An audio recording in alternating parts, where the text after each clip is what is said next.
Good morning, everybody, and welcome to the Wednesday edition of the Uninformed Fan. Glad to have you in here, Jeff. There's no T.I. I know that you were very excited about the new release of T.I. music, but unfortunately, due to copyright laws, we can't intro with that. But I know that you're just excited from the DMCA free tracks that we always come into on our intros because I know that gets your motor going. Looking fresh today, by the way. Thank you. Yeah, I just got a haircut. Been a busy morning. Woke up, got kids ready for school, made some breakfast, took them to school, got a haircut, came home, went to a doctor's appointment for the baby, came back. Everything's all good. We're good to go. And now we're here. I'm talking to you. I had some food. I'm doing some laundry. It's here we are, man. You know, absolutely. Stuff. Another day in Justice life. Buff, man. Good to see you guys all. Marcus, are you playing golf? Sounds like he's playing golf. A little cold for my blood to be playing golf right now, but I don't remember seeing a text. Did you get a text, Jeff, about playing golf today? I didn't. It's okay. I'm not going to be that guy. I am. Better stop getting that cut, Jeff. It might not grow back. I don't think you ever have to worry about it. Look at that head of hair, Justice. Come on. We're not. Let me come on. We're not. Very nice of you to consider me and think about me and hope that I'm doing okay. And I appreciate that. Thank you very much. I'm good. I'm good. I'm good. Well, a lot of stuff has happened over the past week. And as you have no doubt learned, the shows will be getting a little change, facelift, shall we say. We will keep you abreast of all of the things that are going to go on, especially when our Super Bowl preview show. Say Super Bowl? Are we allowed to say that? What are they going to do? Shut it down.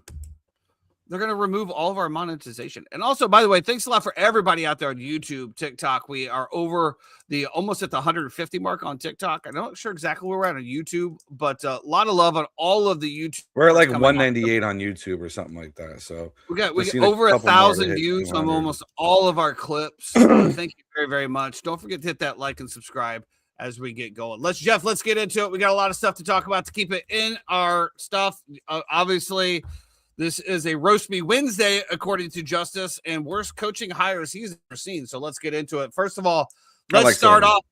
The breaking news, obviously, Todd Monken hired in Cleveland. But before we get to that, Bill Belichick is released that he has been snubbed as a first ballot Hall of Fame coach. Obviously, the players, coaches, media experts, uninformed fans, everywhere year-round or all around the world has an opinion here. Jeff, I'm going to give you the floor let's hear your opinion first. Do you even know my opinion on this? Yeah, we didn't even talk about this in pre-show, so this might be quite shocking and stunning to you. I'm good with it. I understand. I watched Portnoy's whole rant that he went on Bill Polian, and he sucks and he could never beat him, and people are just haters and blah blah blah. You could say all that. Bill Belichick's going to be in the Hall of Fame. Does he deserve to be a first ballot Hall of Famer? As a coach, absolutely, probably. Is there things that have always been a little? I used to always say this about the Patriots, right? Scandalous. The Patriots would always push the rules to the point where they would bend and they would try not to break. Sometimes there was a gray area right there that got crossed over on. You can talk about Connor Stallions. You can talk about Spygate. You can talk about Deflategate. You can talk about different things in different situations that always came up with the specific head coach, the specific team, and the specific organization. Now, is that knowing your rule book to the T and trying to push those lines? Sure. But also understand that when you come up for awards like this, it's going to be judged by a group of your peers. And if you're hated by everybody who is there because of the actions and the course that you took, then you're going to have to be okay with this decision as well, too, and not cry uncle about it. That's my opinion. So not even a group of your peers, though. I mean, because we're talking about also the media. And let's be honest, how did his media conferences go off? Yeah, terrible. He was a curmudgeon the entire time. Most of the times, treated people like assholes. Now we've seen since he's left the Patriots that he's opened up, like a beautiful flower. Maybe that's from his 20-something-year-old girlfriend who's got him opened up and feeling great. But Yeah, I mean, for the most part, when he was in that tenure, he was not the most likable person in the world. And that's absolutely fine. Right. You don't have to be, but you also have to understand that with every action, and I teach my kids this all the time, you can say whatever you want, you can do whatever you want. There will always be a reaction to whatever your action is. And just because you say something and you have freedom of speech and you have free will doesn't mean you can't get your shit rocked as well, too, for saying what your opinion is. Keep that in mind. We're seeing that all over the political world. Great point. Yeah, I mean, those are fair points. Outside of the cheating scandals, with your point, they that they always push the limits, but didn't break. Well, they did break a couple times, and they were fined, and loss of this, loss of that. So those ones, yes, they did break the rules. As far as the media goes, I don't think that should play a value in it. I mean, yeah, okay, you can say he was mean to me in a conference, but that doesn't take away his accomplishments. Super Bowls. But I will say this, and what a lot of people are also saying is if that is the reason, which I don't think we'll ever know the reason, because let's be honest, again, it's a closed door format. Very few people are going to be like, hey, this is exactly what was said. There have been leaks of the Spygate, of the Deflategate, other things that had gone around the Patriots organization.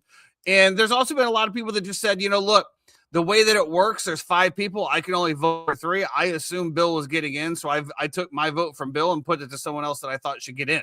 Yeah. There's a lot of that going on as well, which goes back to the whole format of the situation. And I will have to agree with, I think it was Greedy this morning, who simply said if there's 5 people on the ballot and all 5 of them deserve, then they should be able to be voted all 5. Like, why do I only 100%. Have to pick 3? Like, it makes zero sense. If it's a Hall of Famer, they're a Hall of Famer. As far as the first ballot thing, we've seen this shit from the media before. What was the dude that didn't vote Ken Griffey Jr.? He was the only one, so he wasn't unanimous first ballot Hall of Famer. Junior his career, Jeter, I believe, too, was Jeter. Jeter was in that same space. I think there was one person who didn't vote for him or something. I think there was a couple on Jeter. I think Ken Griffey Jr. was the only one that everybody said this dude is 100% for. And I can't remember what the guy's name is. I think it was a schmuck out of Chicago. Yeah, I don't know, and I think his reasoning was that nobody deserves to be a first ballot. Dan Le Batard. Dan Le Batard. No, it wasn't Le Batard. No, it wasn't Le Batard. Le Batard's definitely not out of Chicago either. Le Batard has been in Miami for his entire life. Denied Griff Jr. first ballot Hall of Fame. Who denied it? Who denied it? Who denied it? It's funny you talk about Le Batard. I just saw Pablo Torre put something out there about the owner of the Memphis Grizzlies.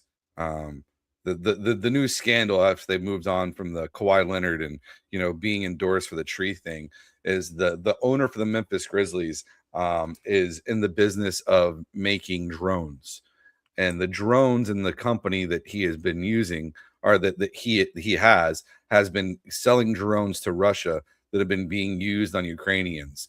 And so what is the morality clause there of if you're going to be a weapons manufacturer and seller and who you should be allowed to sell to and how that should be disclosed as well too. So good old Pablo Torre, just stirring the pot once again. According to this, I don't know, Jeremy, maybe you can look at, maybe this is in here. Here it is. 3 people. Yeah, it's got 3 people didn't vote for him. I thought it was just the one, but you know what I'm getting at. There's been great points. And if the point is of the Spygate and Deflategate, that means Brady's not getting in first either. Because you can't hold that against Belichick and then have Brady, who obviously was right there with it. Yeah. I think the Spygate thing though is tough because you're filming. And so you can put Spygate on Belichick. Deflategate is on Brady. I also don't think that Deflategate is actually a thing, but he deflated balls, Jeff. He deflated balls. It's going to be very interesting. There's always a range of where the ball can be. Anyway, I don't want to get into this. Anyway, we're fine. His balls were below. You like them a little under, easier to grip. Well, let's get into coaches. Aaron Rodgers likes them a little bit inflated. So let's get into coaches that are actually still relevant in the NFL. Todd Monken, as we said to start the show, hired in Cleveland. Jim Schwartz still under contract here. Nothing coming out yet to see. Obviously, I think the first words is that the Browns would like to keep him on. For sure. you talked about John Harbaugh getting Todd Monken up in New York with the Giants, and I said it didn't really feel like that was going to happen, that he was going to go. Turns out he ends up going into the dumpster fire that is Cleveland. Cleveland gets, I guess, an offensive mind at the head coaching position, something I feel like everybody's going to go to eventually. Jeff, what are the initial thoughts here? Monken to the Cleveland Browns. It's an interesting hire. I mean, a guy who's been around the league for a long time, most recently with the Georgia Bulldogs, and now Baltimore Ravens. Yeah, he's an offensive guy. It'll be interesting to see where they want to go next year. Because Deshaun Watson, I guess, is going to be a thing. And Justice, it looks like the Raiders are going to get Kubiak, I believe, the OC from Seattle. It's the only reason something hasn't been announced yet. I would love if they kept short. Later in the show.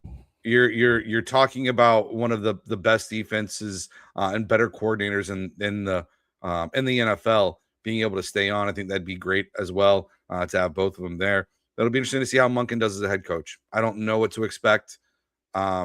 This just in from the 3-time. Jeremy, can I also say it's nice to have the producer back? It's nice to have a show with somebody in the backgrounds giving us the information, making sure that we don't put our foot in our mouths and be any more uninformed than we already are. So it's nice to have you back, 3-time. Thanks. And straight out of the 3-times mouth, Jim Schwartz, apparently upset by the hiring of Monken, said goodbye to the people in the building and left. Wow. Per who? Who tweeted that out, Jeremy? That's per Jeremy the 3-time, and we'll just leave it at that. No, I don't need to go any further with that. I'm just trying to figure out who Pelissero. Okay, Tom Pelissero. Okay, I mean that's as reputable as they come. Nothing you can really say about that. So I'm assuming he was probably he felt he should have the job. I would think, because if you're going to stay with that shit organization and move forward. Now, I will say this: if he does leave, woo, Nelly, there's going to be some people going for him. Yeah. I mean, where do you think he would land? I guess would be the issue. Well, I mean, if we're looking for defensive coordinator jobs that are completely, I don't know exactly who all is open, to be perfectly honest with you. I mean, I don't know. Did Dallas hire a defensive coordinator yet? Yeah. Dallas did. Okay. Miami did. Okay. So then I guess Vegas. Miami kept the same guy that he had, right? That they had from before. I thought. No. Anyway. Yeah, Detroit? Vegas is interesting with Kubiak. The Detroit. I thought they were looking for a DC at some point. It's hilarious. Green too, Bay. right? Green Bay is looking for a DC. Aaron Glenn has now fired every coordinator that he hired last year. Yeah, I mean that's 3 weeks after. 3 weeks. Dude, the Jets are wow. What are you doing? Wow. At least during the dark times of the Bears, right? Even the dark times, which we're starting to see a little bit of light coming through the shades. But even the dark times, they would always pull off something to keep us hooked. Some hire, some coach, John Fox. I mean, John Fox. We were so happy to have John Fox back in the day. Or even Justin Fields when Justin Fields was drafted. They always did something to keep us going.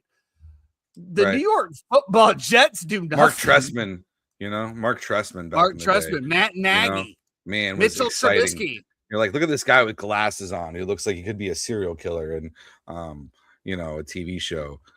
But as a head coach, we are just now recovering from Lovie Smith. But that's a whole. So are the Bucks. Thing. Anyway. Yeah, so I mean, Todd Monken over there. Obviously, Jim Schwartz is upset. It looks like he's going to go. He will be highly coveted. I know that he has 2 years left of his contract, but I'm assuming that would be something where there might be even some language in there if a new head coach comes in. That's usually how that goes. Am I not correct on that? If a new head coach comes in, they give the other DCs, hey, if you don't want to be here, we let you out of your contract type of thing. Correct? No clue. I guess they could hold them to the fire if they really wanted to, but that's not going to be good for anybody. But anyway, another one, Joe Brady in Buffalo. Yeah. This to me, I know that you guys have some thoughts on it, so I'm going to go first here. This one, to Buffalo Bills fans love us, by the way. Yeah, this just makes zero sense to me whatsoever. First of all, I know that you were happy to see Sean McDermott go. I didn't feel like that it was deserved at all. When we looked at certain things, the roster that was going to be the general manager bore the brunt of this by the moves of the lack of moves from defense, wide receivers. Okay, you don't draft a wide receiver to go with potentially the best quarterback in the world and be like, I hope this works. You do like Rams did. You get a Devontae Adams. All right, or you do like Seattle did. You take a chance on a Cooper or even Adam Thielen in Pittsburgh, who showed up in the playoffs. Like, you get somebody that is going to be able to produce for a Josh Allen, in my opinion. And the defense sucked, and I know that he's the side of the defensive ball. And I know that there's been some things going on as far as like you said, end of game management. But we just moved Joe Brady. It just feels to me like this is exactly the same thing we just referenced of Lovie Smith in Tampa, that they were going to lose the offensive coordinator, and they thought it was more cohesive to keep Josh with the same offense and the same person than throwing Josh through a whole new thing. And I can't say I disagree with that. But it seems to me like this was kind of playing from the beginning, regardless of who they interviewed, smoke and mirrors, all of this other thing, especially when Joe Brady was starting to get the looks from the other teams as well. I think that this is just merely a Joe Brady and wanting to keep him with Josh Allen. Obviously, I don't know how it's going to work, man. And honestly, I don't even care. The only person I just feel sorry for Josh, because to be that good, it's just continued to be surrounded with mediocre talent, or it appears in an organization that has even ran worse than the Chicago Bears. Yeah, I mean, that's it. I mean, good luck.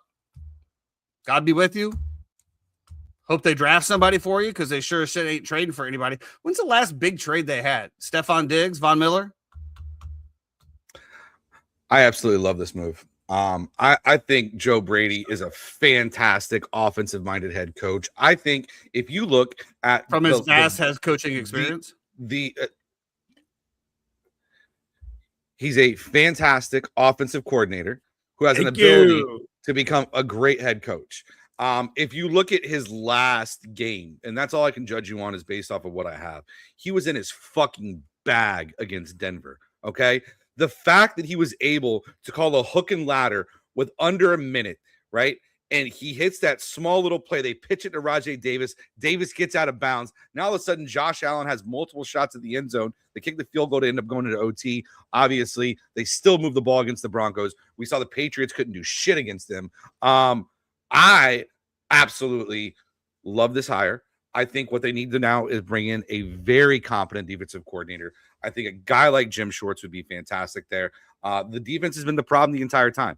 And McDermott is supposed to be that guy who knows defense and allow Joe Brady to do his thing. Brady, who, by the way, has a great pedigree, came from winning a national championship with Ed O and LSU, came from coaching the Carolina Panthers. Okay, he was an OC. What does that have to do with anything? I'm just saying, as an assistant. Then he was a quarterback coach. Yeah. He was an OC. Listen, I like the hire. I think it's good. I think the one thing I've been complaining about with McDermott is end of game situations and game management. And just because a guy is coming up in the same system does not necessarily mean that they have the same philosophy when it comes to that stuff. I know Brady's going to be analytical. I know he's going to push the boundaries on stuff.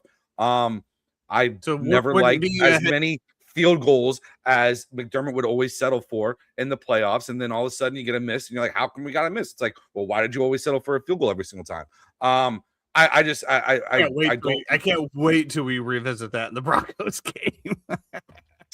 Yeah, I told you I actually liked the call. I know that's why you're wrong. But I'll give you the fact. Okay, that he's a great OC, and the offense was not the problem. My biggest question, my biggest issue is okay. So we're taking what was a phenomenal offense with subpar talent with a high level quarterback.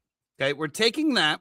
And we're taking that mind, and now we're splitting his duties because he's going to have to be.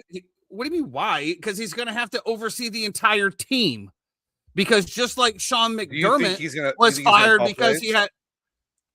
Yeah, he's going to call. You think he's going to turn over the reins? I can see him turning over the reins. Oh, Jeff, you live in a fantasy world, dude. You've been around the Buffalo people too much at Kitty O. Listen to the Buffalo Juice having the Buffalo I dog wings. Buffalo more than anybody on this fucking podcast. Dude, I've talked shit about Buffalo the past 3 years that we've been doing this, about how they're an ass team, they're ass coaching, they're not good, they're severely overrated. But now that we promoted the ass coaching, now it's going to be elite. No, they promoted the good coach, and they let the other one walk. Okay. Even though you did, Chad, what's up, buddy? Yeah, +5, +5.5, +3.5. Congratulations. If you had those tickets, what a game. Yeah, absolutely. Yeah, I've got a little change in there, but yeah, we'll get to that. Mike McCarthy in Pittsburgh, Jeffrey. Pittsburgh man's coming home. Possible reunion with Aaron Rodgers here. Love it again.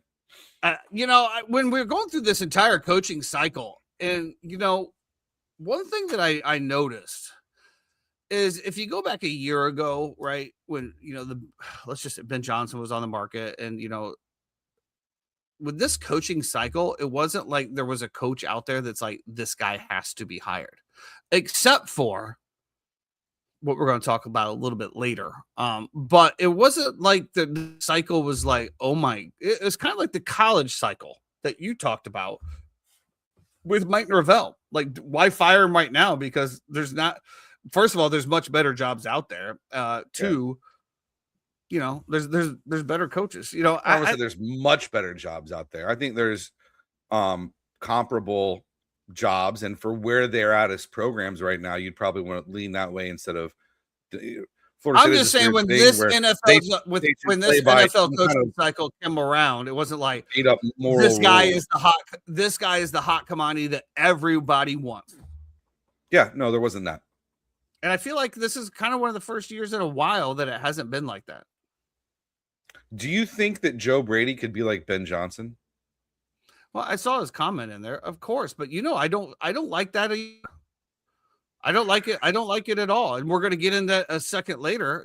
Again, at the end of this, I don't like it when a head coach can't be a head coach. If you have to design plays and you have to go back and look at the Microsoft Surface to see what's going on while the other game's going on there, you're not managing the entire game. You're managing 50% of it, and you're trusting in your defensive coordinator to manage the other one, which I also do understand, especially when you have a defensive coordinator like a Jim Schwartz or, God, why can't I think of the Bears guy's name? The Saints old Dennis head Allen. coach. Dennis Allen, that's been a head coach. Okay, you trust him to be able to manage those situations for you, but at the end of the day, you're still not the CEO. You're not the GM, and you're not the man that has his finger across the whole thing, reading the pulse. We said this numerous times in situational football, when it feels like everything's flipping, right? That might be a time that you need to take a timeout to stop it. But you're over on the sidelines working with your wide receivers doing this, to try to get plays up. So I don't agree with it all. But yeah, I mean, you're absolutely right. He could be. But I will say that nobody's thinking of Joe Brady the same way as they were thinking of, when he came out. That's all. We'll see. He could be a great coach, man. He could be a great coach. Absolutely. I'm not knocking him. I just think it's funny that when they talk about a culture change, this, that, and the other, and then they pull somebody from the inside, it's just like, was it really a culture change? Really? Also, the general manager that we said hasn't surrounded him gets promoted.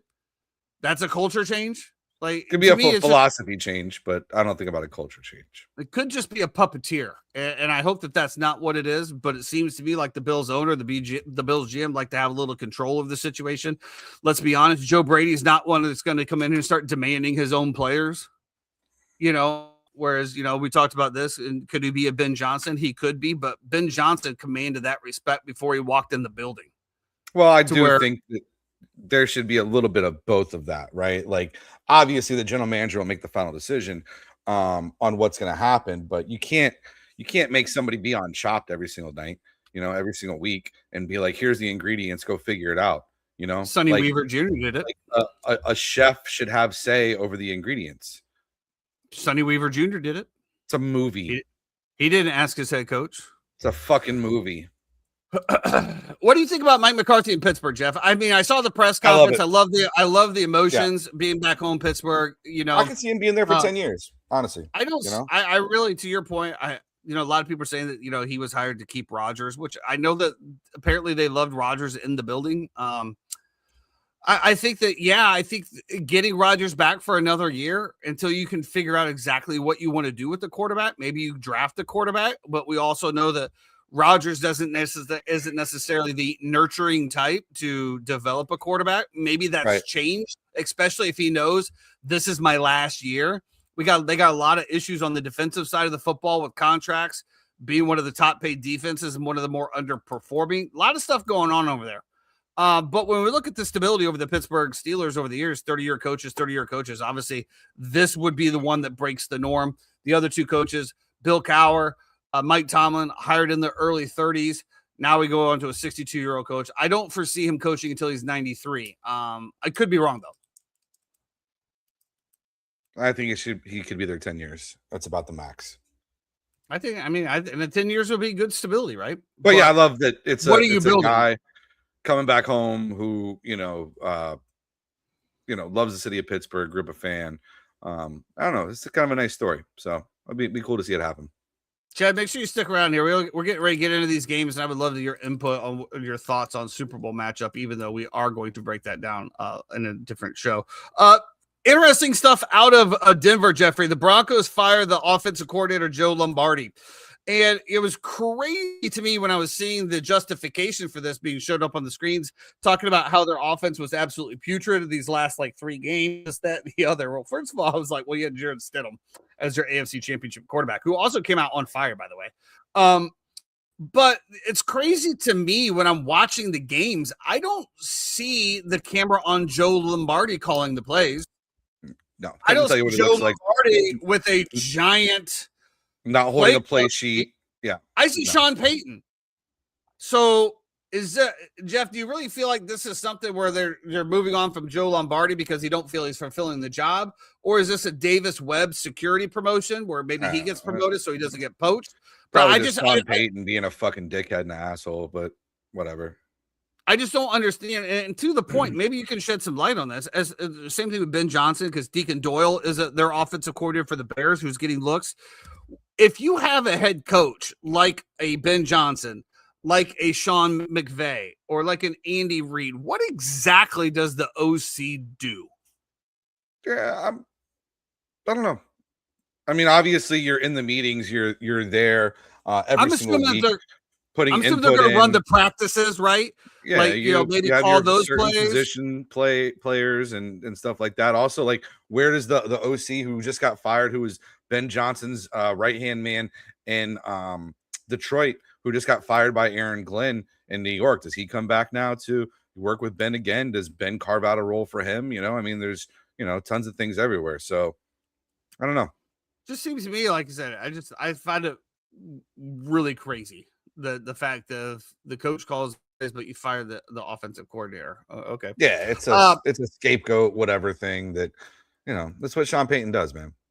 Probably one of the that Saints hate is just coming through the microphone. He's a dickhead. He's like a documented dickhead, though. It's not like I have some hot take. Sean Payton's an asshole. Do you have the same aggression towards Billy Boy? Who? Bill Belichick is a well-documented dickhead. I said I'm completely okay with him not being a first ballot Hall of Famer. No. I said, do you share the same animosity that you do towards Sean Payton? Do you share with Bill Belichick? Well, no. I mean, no, because I didn't have to deal with it firsthand for years and years and years. So then my statement was correct. A little bit of that Saints anger is coming through. I get it. I just don't. I don't think I'm solving the Rosetta Stone here, or having some hot take that Sean Payton's an asshole. He's an asshole. I don't know. One of the better hires I think here, Brian Daboll to the Titans as the OC. So now you have Robert Saleh as the head coach / DC, and now you have Brian Daboll as the Titans OC. Which I know this, Jeffrey. We talked about this a little on the floor, but when Brian Daboll was with the Giants. They tried to go all in for Cam Ward, offered first round, multiple second days, and then next year's first round for Cam Ward as well, to which the Titans said no. And now he gets his guy. He's not the head coach, but he's the OC. How do you like Brian Daboll rounding out Robert Saleh's OC coordinator here? Sean Payton probably kicks his dog. He's probably that guy. I actually really like the hire for Brian Daboll. to pair along with Robert Saleh as well. You saw now, who knows? If we always say, look what Dayball did in developing Josh Allen. Who knows if that was more Dayball or Allen? I like to think that Dayball is a really, really good coach who just had some unfortunate situations happen up there in New York. I understand the argument about him running Jackson Dart last year toward the very end, and what was the point in that, and putting a kid on the line who's supposed to be your future going into the blue tent. Yeah, I mean, I understand all that. I get it. And I also understand the argument of why the hell were you ever running Russell Wilson out there over Jameis Winston ever in any scenario whatsoever for the football team. But I'm also not there every single day. So I can't really, pass You're as much judgment as I would like to. I'm not a Jameis Winston sympathizer. I'm a Jameis Winston stan. And Jameis we trust. Yeah. Always and forever, first and foremost. That being said, I kind of like this. I like it for Cam Ward. I like it for where that offense can go. I like it for Saleh to be able to just absolutely focus on the defense. I said this before too. If you look at what Bowles was, right, the first time that Bowles was a head coach with the Jets, he was terrible. Late game situations, mismanaged clock. I mean, and Saleh was the same way with the Jets, right? He was awful. Now, what Bowles has been with the Bucs, huh? Was Saleh really awful though? Defense was still in the top 5. Defense was fine. I'm talking about late game head coaching decisions and situations that you need to be making with a high success rate. Okay, can I also say this? What late game decisions were they involved in? They were getting smoked every game. They were not getting smoked every single game, but neither here nor there. To finish my thought, I do think that Saleh will continue to get better at those situations. Timeouts, field goals, analytics, when to go for it, when to kick it, different things like that. And I think this will be a nice little, 1-2 for him as Dayball has a little respite for maybe a year, maybe 2 before he gets another head coaching gig. I agree. I think it's going to be good. To Chad's point there, I'm not necessarily going to go on their totals. I'm not a big total guy, just simply the fact I think I can just make the same amount of money betting certain games. So I've never been like a win total guy. Plus, it wraps up that money for the entire year, and I'm poor, so I don't like to do that. But I will tell you, Cam Ward was pretty good at the end of the year as well too. I thought he got better as the year went on. But I will tell you that I will be definitely digging into their fantasy players next year. Especially with Brian Day, because let's be honest, a lot of people are not going to be looking at the Tennessee Titans as fantasy studs. And DK came on as an emergence. I'm not even going to try to pronounce Chikabuka, the tight end. Didn't really pan out this year. We'll see how he looks in that offense. I think there's going to be a lot of good stuff that's going on here. So as we boil it down, we only have a few teams left with no head coach, if I'm not mistaken. 1 being the Raiders and 2 being the Arizona Cardinals. Did I miss the Arizona Cardinals hiring anybody? No, I don't believe so. I forgot they were a franchise. And that's how bad it is. So let's not even talk about them. Let's go to the Raiders. I think we both agree Clint Kubiak is going to be the Raiders head coach here. Which is kind of wild as well, considering supposedly nobody's been able to talk to him. So that's a pretty big game on the Raiders' part, don't you? Because there would be no tampering with Tom Brady involved. No, I do like Kubiak though. I think it's a great start and kind of a fresh slate as well. I do think that the Raiders need a lot. It's going to take them 2 to 3 years to be able to rebuild these trenches in this line. And unfortunately, what I'm about to say is going to counteract that. I think you got to get rid of Max Crosby. I think he is a valuable asset and piece that unfortunately has become too valuable to continue to hold. I agree. Because you need so much. Like, what wide receiver is Mendoza throwing the ball to next year? You got 2 good tight ends, and you got Genti. And you need to still build through the trenches and build the offensive and defensive lines. And then you build your ancillary pieces around that in terms of, your wideouts and your back end of your defense and such. But they just need so much that I feel like you're holding a piece and a chip. I know Crosby is, in my opinion, maybe the second best defensive player in the NFL to Myles Garrett. I think he's absolutely incredible. I think for what he lacks in talent, he makes up for an effort. Yeah, and I think you have to let him go. I think you have to trade him and capitalize on what your return is going to be to get this. I couldn't agree more, and it's not because I want the Chicago Bears to go for him. Because let's be honest, 3 years, not because I want the Bucs to go for him, of course. 3 years, $106 million with $91 million guaranteed, making him the highest non-paid quarterback. Like, that's going to be tough for anybody to absorb, not only contractually wise, but then they're probably going to want to at least 2 first-round picks for him, plus probably somebody else. So let's be honest, that is not necessarily an easy move. But to your point, and like we said before, back when we were talking about the Bears and Roquan, and I don't know how that one really even played out, because he hasn't really been the Roquan at the consistency at the Ravens, but we were just so far away, like especially when we got rid of God, who's the guy that's D-line that's on the Chargers now, or was on the Chargers, was on the Raiders as well, defensive end, Khalil Mack. Yeah, thank you 3-time for chiming in with that. Khalil Mack, kind of the same thing there. He's been great the whole show. The 1 minute he steps away, you just blame him for no reason. Here he comes, running in. Insane, dude. I got your back, Jay. That of course you do. Of course you do. There's a giant circle jerk going on around there. But anyway, I agree with you. Real quick though, there's an easy trade to be had here for Chicago. Tell me. DJ Moore. Yep. We start with. Yeah. We then back that up with, would you like Edmonds, or would you like a different linebacker, or can I interest you in a Jalen Johnson or a DB? And then you throw in 2 firsts. Call it a day. I don't think you're getting 2 players and 2 firsts. I think that should be the starting argument for the Oakland Raiders. And I don't think from the Oakland Raiders Moore, you're I'm sorry, and I say Oakland, Las Vegas Raiders. I think from a Bears side, you're getting rid of a contract in DJ Moore that you don't really even want anymore. You have enough weapons and pieces.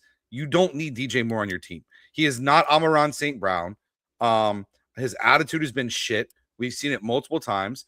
I'm doing you a favor by taking DJ Moore off your hands, because who's taking DJ Moore in the NFL right now? You're going to cut him. You're going to owe him. How much are you going to owe him if you cut him? 30 mil? The Bills might want him, though.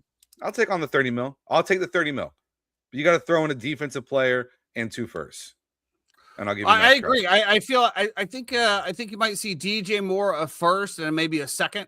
Because at the end of the day, again, the amount of cap hit that you're taking on by this contract is crazy. It's crazy. And I don't even know where the Bears are cap wise. Well, what I'm saying is, you could get, if you throw one of those defensive players in, now you're helping mitigate contracts, right? Like, you're not going into the hole as much, because now you're throwing in both contracts. So a hot take here is I think the Chicago Bears that you saw this year will be eerily different than the Chicago Bears that are on the field next year. I think that you're going to see a lot of moves. I really do, especially on the defensive side of the football.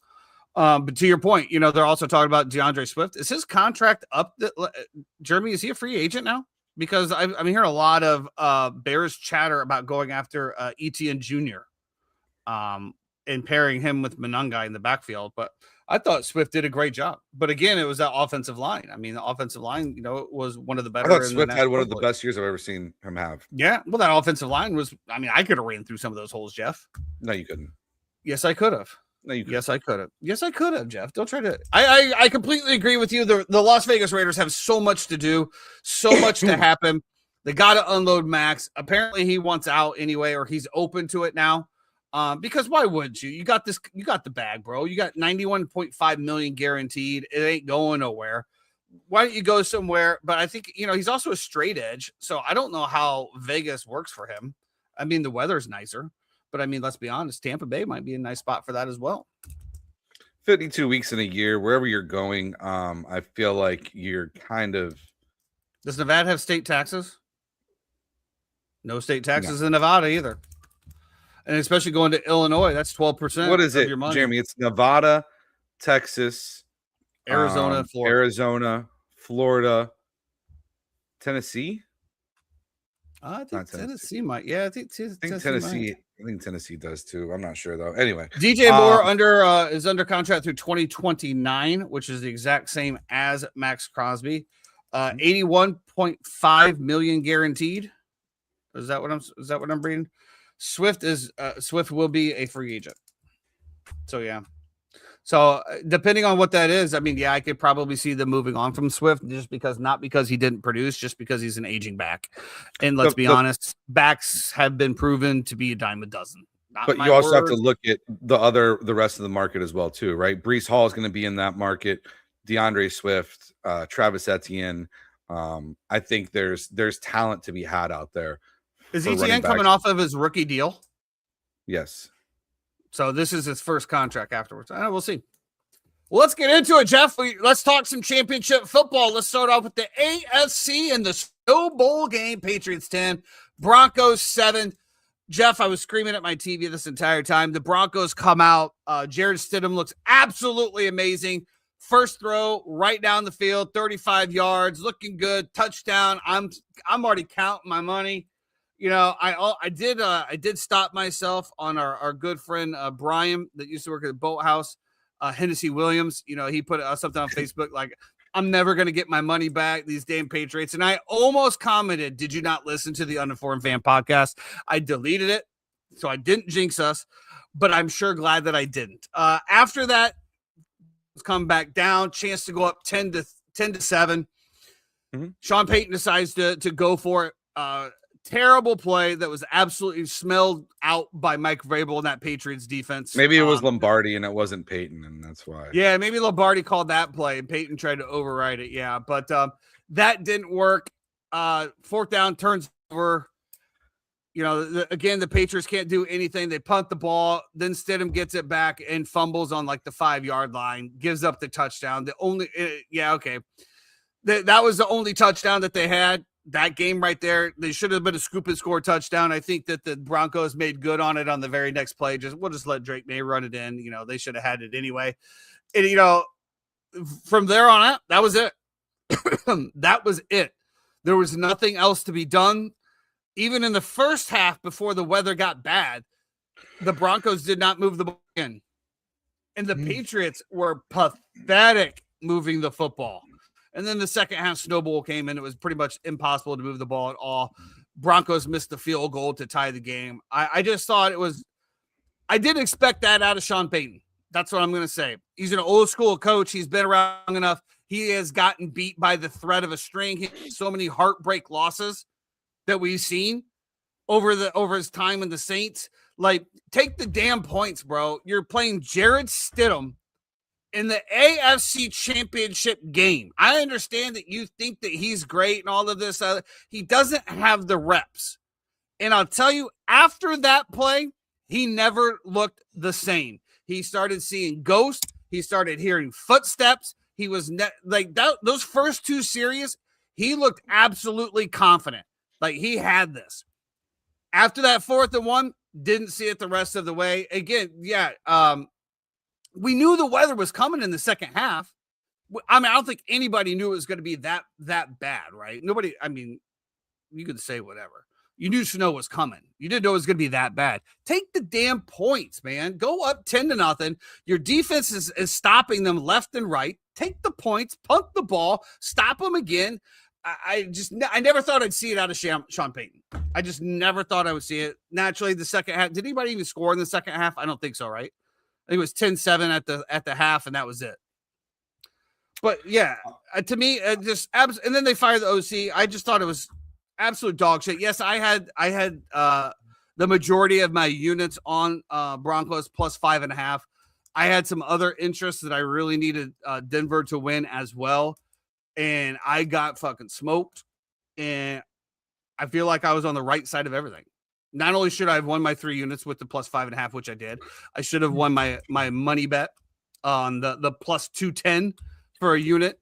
I feel like I was robbed, Jeff, and I don't expect to get robbed from a head coach that's been around that long. I actually really loved going for it on 4th down there.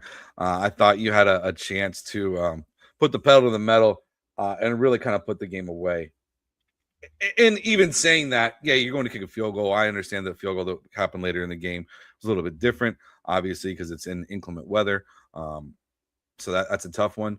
But I just hated the play call. I thought the play call was terrible. I think on that previous play, Stidham had just run for like 9.5 of the yards, right? Like he got him to 4th and half a yard by getting it around the edge. I don't understand. And honestly, if he would have planted, he would have put into that guy, it would have been a first down. He would have. Yeah. But this is a backup quarterback. It's not like you got Matt Stafford out there on 4th down. It's not like you got TB12. You got Jarrett Stidham, who hadn't taken a snap in years. I thought there was too many situations, and even on the turnover, where you get these weird, like, kind of naked boots with guys, coming down his face with tons of pressure. Clip that. StreamYard, clip that. I just, for a guy who hasn't been in that situation to have that many dudes in your face like that, it's tough. So I just felt like, which is exactly why you don't go for it. No, but I think maybe the play call is you get like a tush push, and if those guys are in your face, now you're just blasting right through them. Instead, by getting pushed from the back. Where's our rainbow flag guy? I mean, he would be having a day with this commentary. I thought that that would have been maybe more apropos. City looks like Diddy and lost to Pats.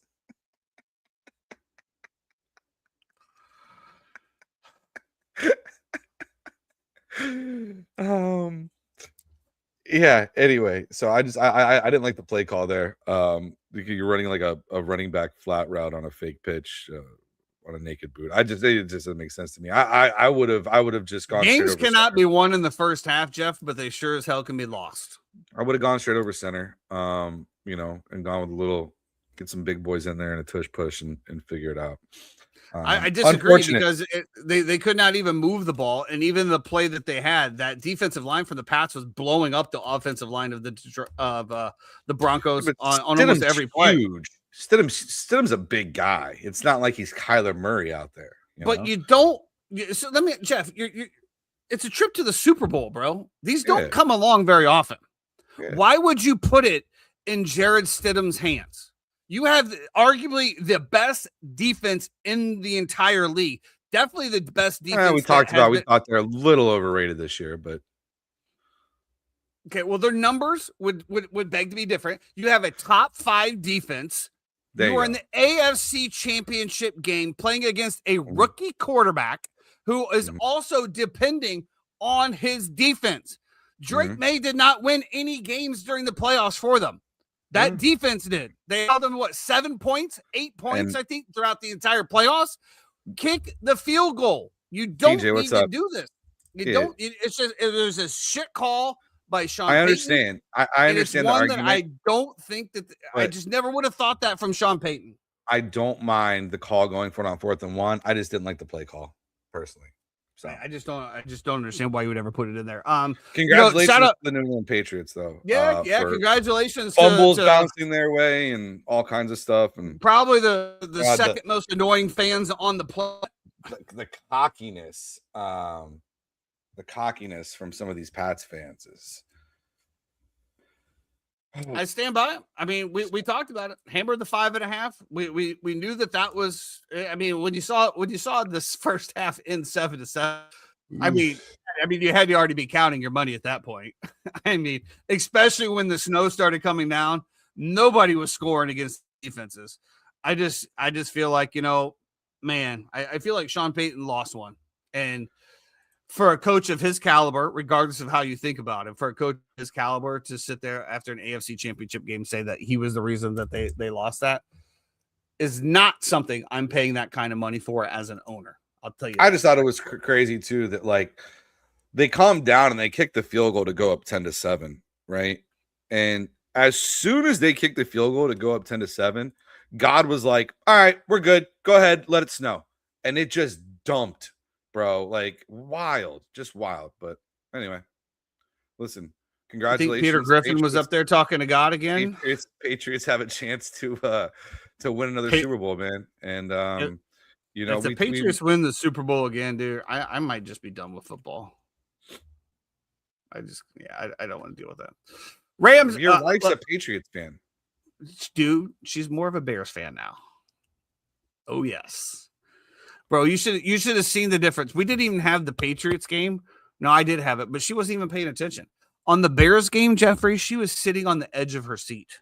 Now she claims it's just so I'm in a good mood, but I can tell, Jeff. Yeah. Okay. Your in-laws are Patriots fans. Yeah, they are. So it was very tough for me to tell them that I expected Denver to win and cover. But whatever. First thing he texted me, Mike, my father-in-law, he's like, 3. So you won, right? Like, he wasn't like, yeah, Pat. So the first question he had out of my mouth is, did I win my bet? And those are the type of people that you want in your corners, people. Absolutely. As opposed to people who are clipping your podcast remarks and sending them in group chats and saying, look at these fucking bozos. How about them Pats? It's like, oh. When literally everything that we said, and for those of you who don't know, where he's talking about a clip on YouTube where I do believe the title of the clip is why I'm backing the Denver Broncos to win. And everything I said on there was absolutely spot on. And unfortunately, Jeff, it's kind of like fantasy football, right? Like, obviously, I'm the general manager of the century. I continue to just produce and put people on the field, but I can't go out there and do it for them. And it's just what it is. This is why we have a podcast. Are you out enjoying the perks of being a Disney employee and playing some golf today as well too, or are you just firing out, hanging out? Well, they're not playing at Disney. They're playing at Palm. Oh well, must be nice. Rams 27, Seahawks 31, Jeffrey. Sam Darnold has exorcised the demons, and this house is now clean. Congratulations, Sam Darnold.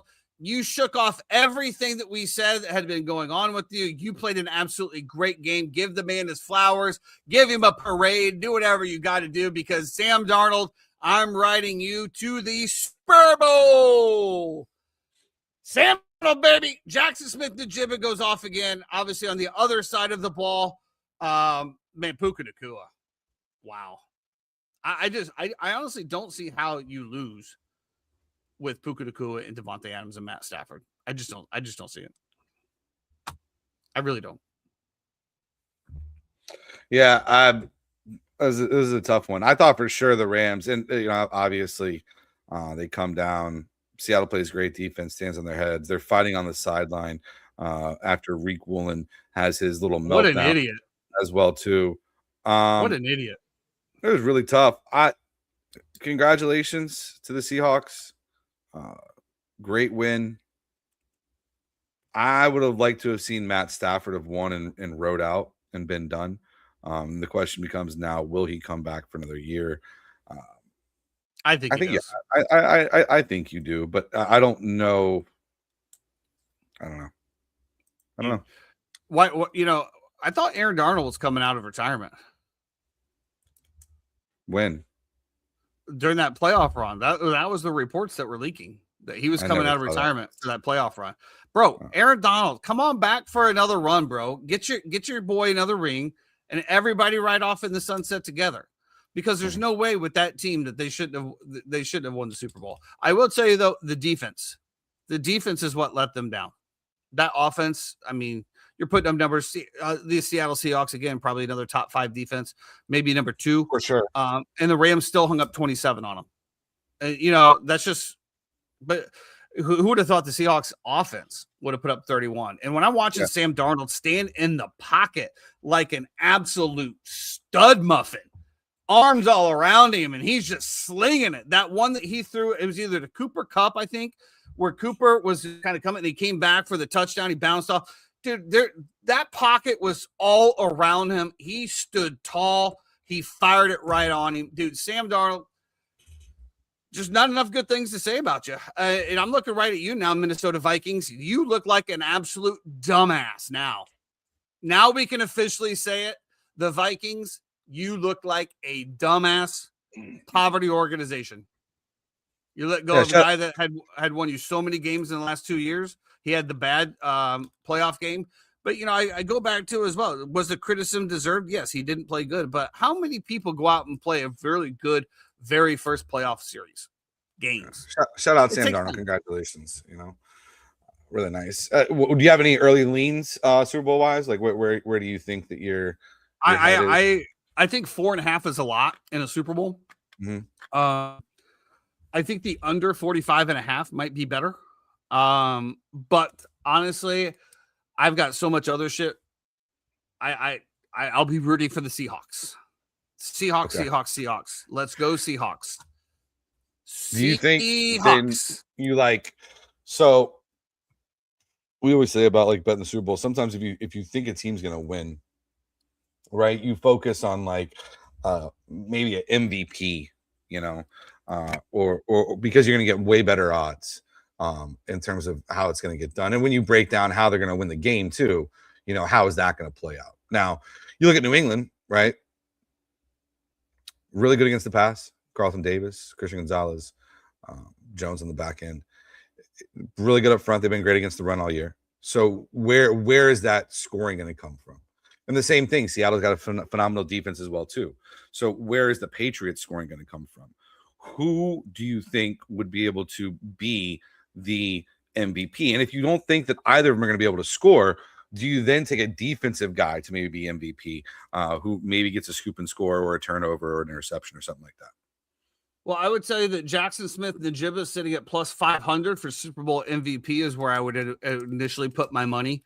Sam Darnold is the favorite at plus 125. Drake May at 220. But that's actually where I think Jackson Smith-Njigba at plus 500. I mean, the dude has been nobody's been able to cover him. You can put Christian Gonzalez on all you want. I don't think Christian Gonzalez can cover him either. I don't know if anybody can cover Jackson Smith-Njigba in the league. Would be my thing.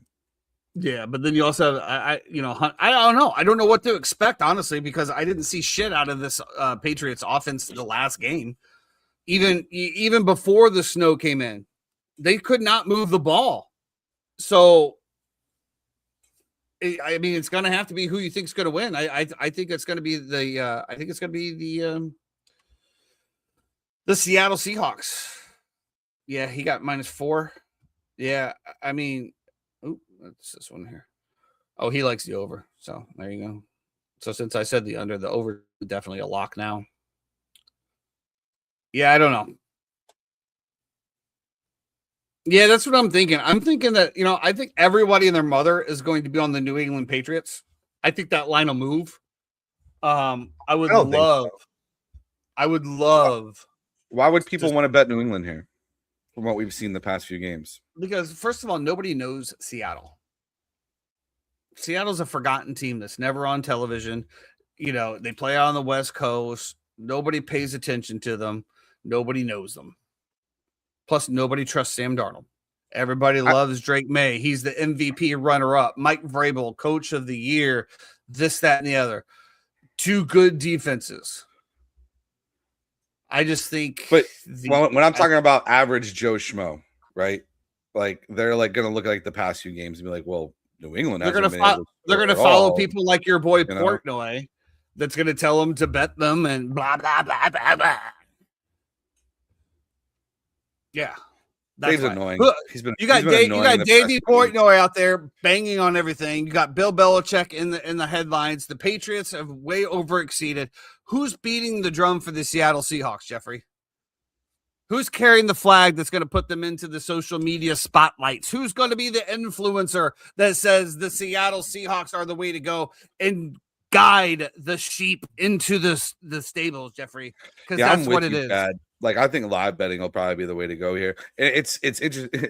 The propaganda machine is crazy. My wife is telling me, she's like, how about this Drake May from New England? I'm like, what? She's like, yeah, his wife, is all over my Instagram and everything like that. She's so cute. She has her own baking thing. She just got her own show. She's doing this and this and this. She's such a success story. I'm just like, what is going on right now? The propaganda machine is spinning hard. Social media, bro. Social media. You can't get away from it. Yeah, and that's what I'm saying. I just don't. Who's Sam Darnold has no model that's in the news. Don't worry, Chad. We're gonna have one more show before the Super Bowl anyway. Yeah, I know that's my early leans. I don't know. We'll see what happens. A few other things to wrap it up before we get out of here. Mensah gets out of his Duke contract after a settlement, only to be paid bazillions of dollars to go to Miami and not win the ACC once again. Congratulations, you played yourself, but you got paid. Very interesting, and I know. I know, TJ, you might disagree with me on this. I think Miami dropped the ball here. I think Mintz is a fine quarterback, right? I think he's okay. You might want to open that up to drink it. But I think that Miami had so much going on, but they had so many guys on campus, right? You had Levin on campus, you had Lagway on campus, you had, Raiola was out there. You had all these different options in different players, Sellers, who I thought they would go after from South Carolina. All these guys who we thought, maybe would be going pro, but are coming back for another year. I can't believe that they had to go tamper with Duke and talk to this kid and get him out of his NIL deal, bring Adidas in to mitigate and pay. They're now giving NIL and a full scholarship to his sister, who is going to school at Oregon. The whole thing is just crazy to me. And you literally sold your house and your program. And I get it. You got money, the way that Florida State negotiated this entire ACC settlement. Now you got to keep all that. So congratulations. That's awesome. You don't have to share that with the conference. You get it for yourself. But to think that you're going to go spend $10-15 million on a quarterback like Mensah, to me, is crazy. I hate college athletics. It's also where we're at, man. I hate college athletics now. It's dumb. A little bit of it is college football, and it's so dumb. And I'm not even hating on that. I'm just saying the whole thing is just asinine. A little bit of NBA news here, Jeffrey. Just looks like Giannis is finally going to be on the move. But one thing that I want to point out in the breaking news, Paolo Banchero and Jamal Mosley are reported not seeing eye to eye. Mosley on the hot seat if the Magic don't make the playoffs. Jeff, I say it this way: if they don't see eye to eye, what are we waiting on? Paolo's your guy, right? I mean, that's your franchise player. Magic, I'm about to. The Magic are in fucking shambles, bro. I used to love watching this team because they played so hard for one another. They were so connected. I would say this. I was saying this last year. I was like, it's just a joy to watch them play because no matter if they're way outgunned in talent, they're going to fight their ass off every single play. And what I have seen this year is the complete opposite. It has become very me-driven to the point where Franz is out with a high ankle sprain, right? They're going to play in Berlin. Franz makes his return in Berlin. No limitations whatsoever. Comes back and plays. They come back from down 20-something down against the Grizzlies. Storybook shit. Him and his brother balling out together in Germany. Tristan and Silva on the national team balling out together on the floor. Then what happens? It's the last time we've seen Franz Wagner play. He played that one game and then re-aggravated his ankle or whatever and has now been out.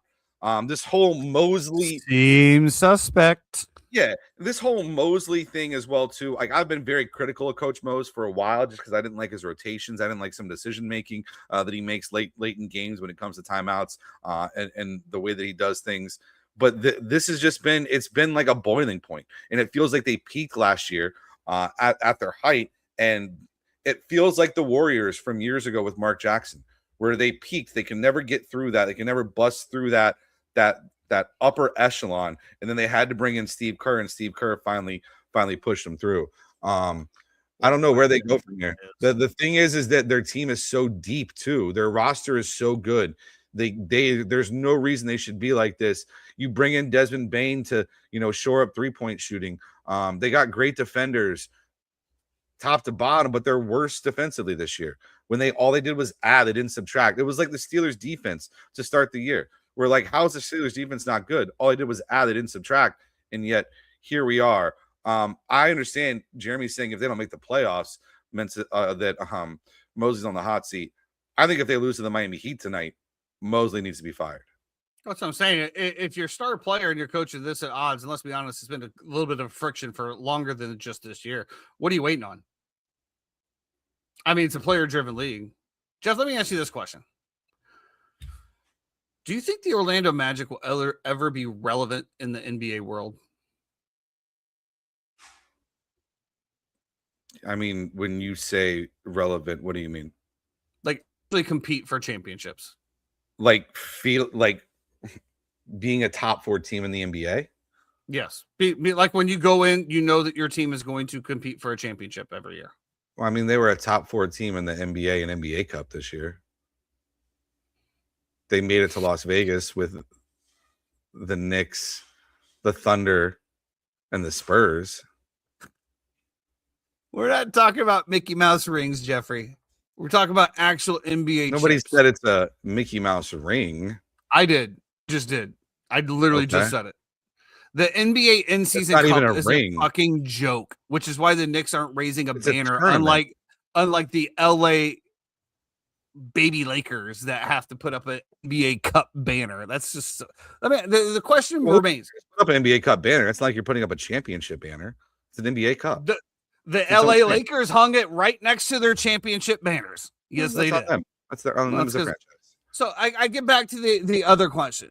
Will the Orlando Magic ever be a serious NBA competing team? I mean, they have been. They just haven't been. When have they been to the Eastern Conference Finals? They've been to the NBA Finals twice. Over the entire history of the program? Over 30 years, right? So 2 Eastern Conference Finals appearances over 38 years is we're okay with that. Then they made the Eastern Conference Finals a couple other times before that and just lost. But okay, so as the Orlando Magic sit now, year after year, they are a competitive team which could potentially win the NBA East and potentially the NBA Finals year in and year out. That's what is your question? What are you getting at? What do you want me to say so that you can then come with whatever hammer you want? Literally nothing. There's literally nothing. Oh, as somebody that as Paulo Banchero like cards and stuff, he gets no respect in the card world. The Magic get no respect. And I'm not saying it from a Bulls fan either, because the Bulls have been irrelevant ever since Jordan left and have been non-competitive. So I look at the Bulls and the Magic as like the same level, even though we have Chicago, which is a much huger market, and much more people go to Chicago games, much more people are invested. But the Chicago Bulls are dog shit. They'll never be a top echelon team. When we look at even the Lakers, right? The Lakers, even when LeBron and whatever had like mediocre teams, when it came to the finals of playoffs, they were always like, oh, you never know what they're going to do. Nobody thinks that about the Chicago Bulls ever. And I don't think anybody thinks about the Orlando Magic like that ever. It's like the Pelicans. Well, a lot of people thought the Magic would be really good this year, but I'm just saying, I just think it's an unserious franchise. And I think that, when we look at the way that things go down, as long as seats are being filled, these franchises are just not serious. I mean, look at the Bulls. Look at the Bulls. The same thing. What moves have the Bulls made to be like, oh yeah. Magic have made now we're competing. Eastern Conference Finals 4 times. Thank you to the 3-time 95, 96, 09, and 2010. With obviously making the finals in 1995 and 2009.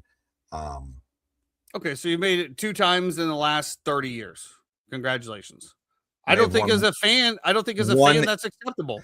They've won 1 NBA Finals game. Again, I don't think that that's acceptable as a franchise. I just don't. Years. I just don't. That's what I'm saying. And like I said, I'm not knocking you.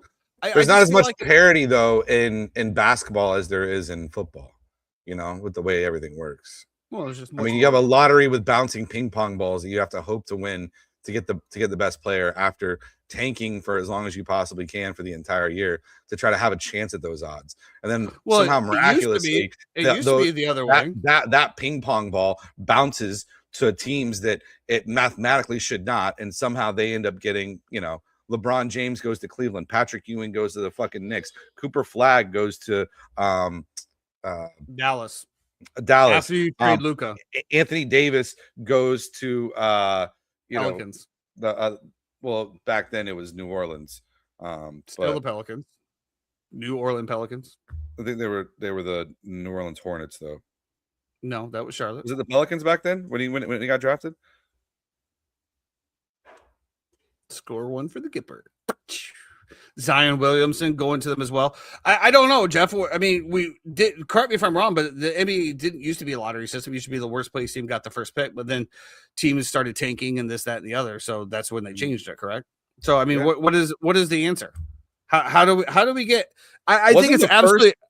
The first ping-pong ball that bounced too was Patrick Ewing. I don't know. I just think it's absolutely egregious. You got the Boston Celtics, which seem to be there every year. You got the Nuggets that seem to be there every year. You've got, I don't know what, Jeff. I mean, is there 30 teams in the NBA or 32? 30? Let's just say whatever. 16 in each conference. Let me ask you a question. Outside of the top 5, let's say 6. Does anybody else have a chance? So out of 32 teams, how many teams really have a chance of winning the finals? The fact that you even have to think that long just tells you how shit product the NBA is.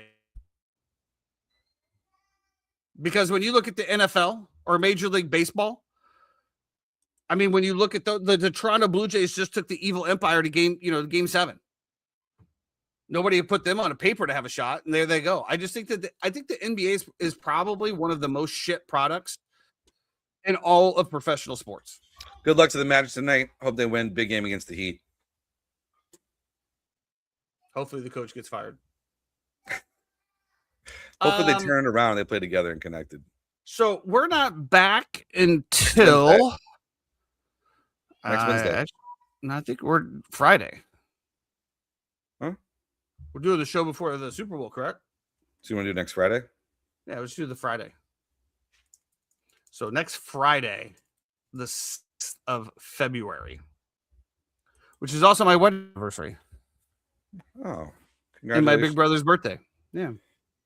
7 years, Jeff. My wife wants to go to New Orleans for her birthday. Why? Actually, I don't even get into it. She wants to go to Paris. Paris, France? Yes. And I was like, I can take you to Vegas to the Paris out there. Go to Paris, Texas. Well, she's like, let's just go to New Orleans because, French Quarter and blah, blah, blah. I'm like, take her to Disney French Quarter. Okay.